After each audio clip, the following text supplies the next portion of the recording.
This video will give us a chance to look for patterns as we work more with multiplying decimals. Be sure the date and topic are at the top. The topic this video is decimal product patterns.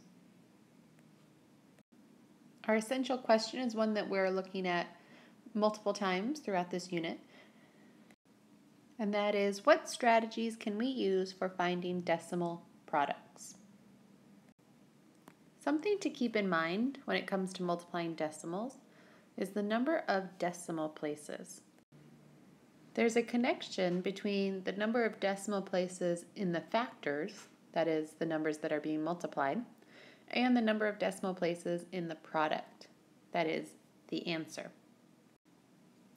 I've started a little table of number sentences here that we're going to fill out, and we're going to look for any patterns that we see. Before we do anything else, make sure that you've recorded this, that you've copied this into your journal, and I want you to make a note over on the side about what you notice with the numbers that I've chosen.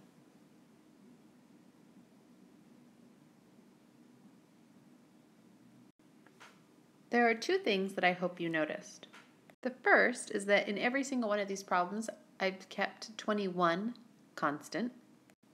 The second is that the second number in the number sentence is always a power of 10, right? So all of these are going up, multiplying by 10, and here we're dividing by 10. Now I'm going to go ahead and fill in the products for all of these, and we're going to look and see if there's any observation or generalization that we can make. Take a minute to record the products of each of these that I've listed here for you.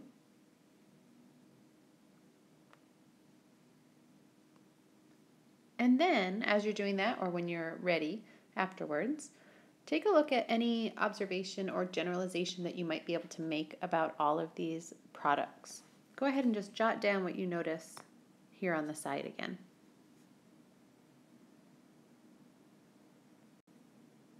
One thing that I noticed was that all of these have the same, sort of the same digits, right? They all have this 21 showing up somewhere in their answer.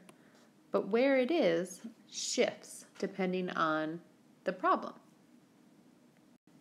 I'm going to make another part of this table here on the next page, and we're going to keep looking at those patterns. You can see that, again, I've used some sort of variation on this 21 times a power of 10. But this time it's 2 1/10 instead of the whole number 21. So my decimal has shifted since my first table. Once again, I'll go ahead and enter in the values that belong on the other side, that is, the products of each of these.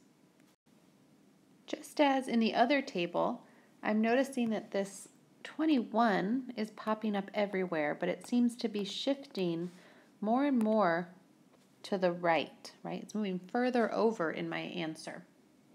Hopefully you saw that as well. The question is why? What generalization can we make about that?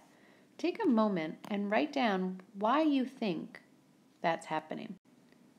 A more concrete question that maybe you can think to yourself as you're writing is, what is the relationship between the number of decimal places in the factors, that is, the numbers we're multiplying, and the number of decimal places in our product?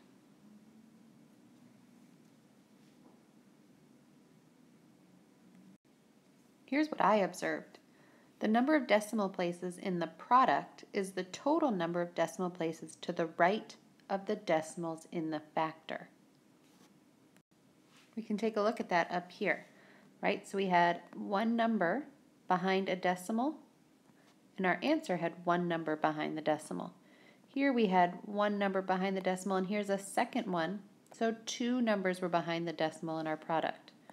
There was 1, 2, total of 3, 3 total. 1, 1, 2, 3. A total of 1 plus 3 is 4 total numbers behind the decimal. That's a really handy pattern to keep in mind when you're working with multiplying decimals.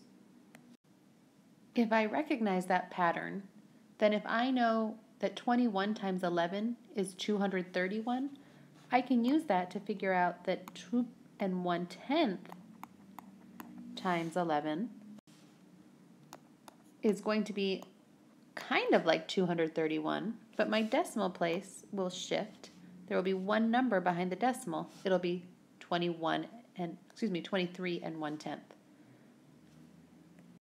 It means I also know then that if I have 2 1/10 times, let's say, 11/100ths, that I can know my answer involves the 2, the 3, and the 1 of 231. But this time there's 1, 2, 3 numbers behind a decimal point. 1, 2, 3. All three of these need to be behind the decimal. So my answer is 231 thousandths. It's a nice little handy trick that you can use. So again, the purpose of this video, the essential question, was looking again for more strategies that we can use when we're multiplying decimals. This is yet another thing to keep in mind as you're working with that skill.